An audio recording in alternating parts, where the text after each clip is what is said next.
Oi pessoal, tudo bem? Eu sou João Bosco Paraíso da Silva, professor de Química, e no vídeo de hoje vamos falar sobre a fascinante relação que pode existir entre abelhas e cometas. E vamos fazer isso sob o prisma da ciência, em particular sobre o olhar da química. Fique com a gente até o final. Atualmente é bem estabelecido que quando as abelhas visitam a flor, elas estão atrás do néctar, que é uma fonte de energia para as mesmas, e também do pólen, que é uma fonte de proteínas.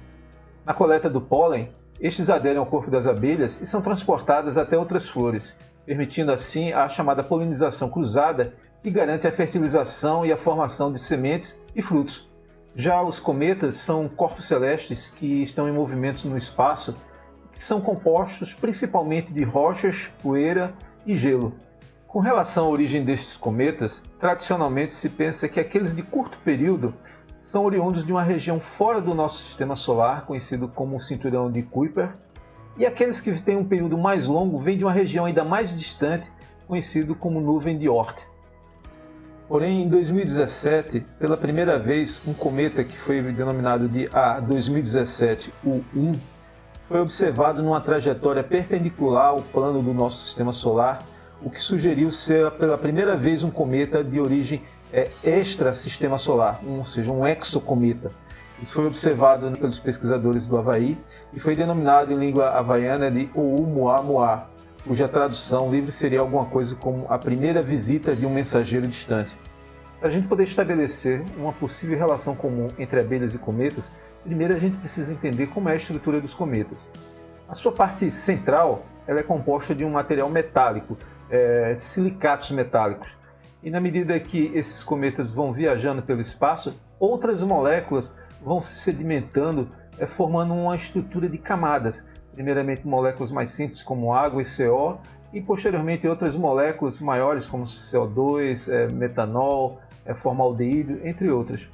Então o que acontece é quando um cometa se aproxima de um corpo maior como um planeta, devido ao seu campo gravitacional, fragmentos desse cometa são atraídos e caem na superfície do planeta, que são chamados meteoritos. Bem, quando um meteorito desse cai num planeta, pode haver uma contaminação entre as moléculas que existem naquele planeta e aquelas que vieram de fora, trazidas pelo meteorito. Então, por exemplo, aqui na Terra, um local particularmente interessante para se procurar meteoritos é na Antártida. A razão da Antártida é porque lá, quando esse meteorito cai no gelo, muitas vezes ele é recoberto por camadas de gelo e fica assim protegido do contato com moléculas orgânicas da superfície terrestre. Então existem equipamentos como esses robôs com brocas perfuratrizes que buscam abaixo do gelo amostras de meteoritos que caíram e ficaram isolados do restante da superfície terrestre. Esse material ele é identificado, coletado, isolado antes mesmo de vir à superfície. Bem, essas amostras, quando vão para o laboratório, elas são cortadas e o interior desses meteoritos são então analisados. Nessa figura aqui eu mostro os chamados cromatogramas. Cromatogramas são figuras como essas que estão aqui representadas. Cada um desses cromatogramas é de um meteorito diferente, do Murchison, do Ivuna, do Murray. E cada pico desse aqui que aparece num cromatograma desse é associado a uma substância. Então aqui ao lado está uma lista de vários aminoácidos como glicina, alanina, serina, ácido glutâmico, valina, que são aminoácidos que nós encontramos no nosso organismo, nos seres vivos. E observe que uma coisa interessante é que os aminoácidos eles têm um carbono na sua estrutura que é chamado carbono quiral, que propicia a formação de duas estruturas que uma é a imagem especular da outra. Uma é chamada da forma D e a outra da forma L.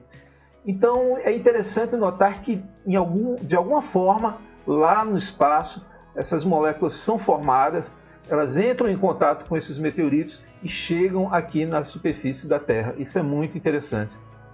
Agora uma pergunta que você pode estar se fazendo é como é que se sabe que de fato esses aminoácidos vieram de fora da Terra e não são contaminações após colidirem com a superfície aqui da Terra? Bem, isso vem de três fatos. O primeiro é que vem na forma de misturas racêmicas, são encontrados aminoácidos do tipo L e D, enquanto que existe aqui na Terra a curiosidade de que todos os aminoácidos em seres vivos são apenas do tipo L, é a chamada questão da homoquiralidade na biota terrestre. Segundo, vem do fato de que existe uma ampla variedade estrutural, ou seja, aminoácidos não proteicos que não estão presentes em proteínas, a presença de aminoácidos raros e também a presença de aminoácidos que são desconhecidos aqui da Terra.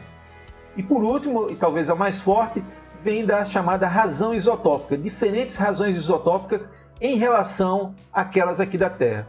Isótopos, como vocês sabem, átomos que têm o mesmo número de prótons no núcleo, mas números de massa, ou seja, número de prótons e nêutrons diferentes. Então, o deutério, por exemplo, e o hidrogênio são isótopos, né? Então, por exemplo, o deutério é um dos isótopos do hidrogênio. E o que se sabe é que as quantidades de deutério e hidrogênio que vêm nessas amostras desses meteoritos são 2,5 até 9 vezes maiores que aquelas observadas aqui na Terra. Enquanto que a relação entre o isótopo 15 do nitrogênio e o 14 é até 1,2 ou até 2 vezes maior que aquelas observadas aqui na Terra. Ou seja, de fato são amostras que não foram produzidas aqui na Terra.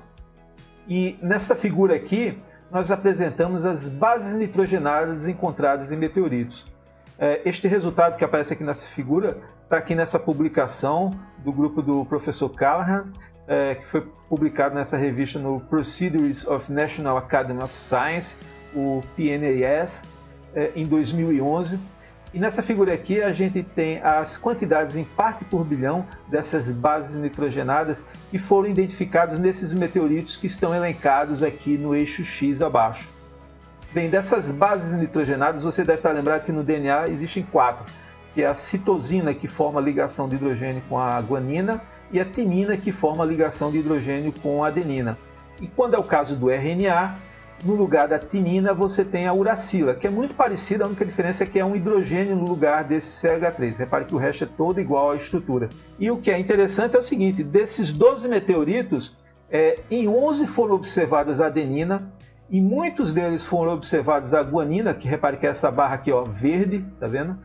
Então a gente tem aqui, ó, 1, 2, 3, 4, 5, 6 meteoritos foram identificados guanina. Foi identificado também a uracila, e, portanto, existe uma forte evidência que as moléculas importantes para a formação da vida, do código genético aqui na Terra, de alguma forma são formadas também fora da Terra.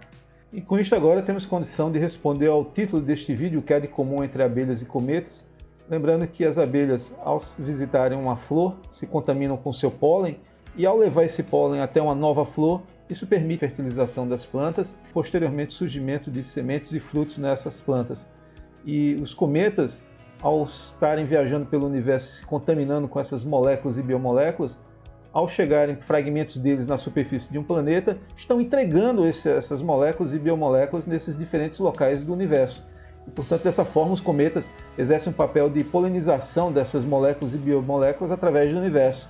E dessa forma, sendo talvez uma das possibilidades que deva ser considerada quando a gente pensa numa bioquímica que levou ao surgimento da vida aqui na Terra. Então é um tema realmente muito interessante, muito instigante. Coloque aí nos comentários o que você achou deste vídeo, eu posso fazer outros sobre temas correlacionados. Bem, espero encontrá-los todos numa próxima oportunidade e um forte abraço a todos.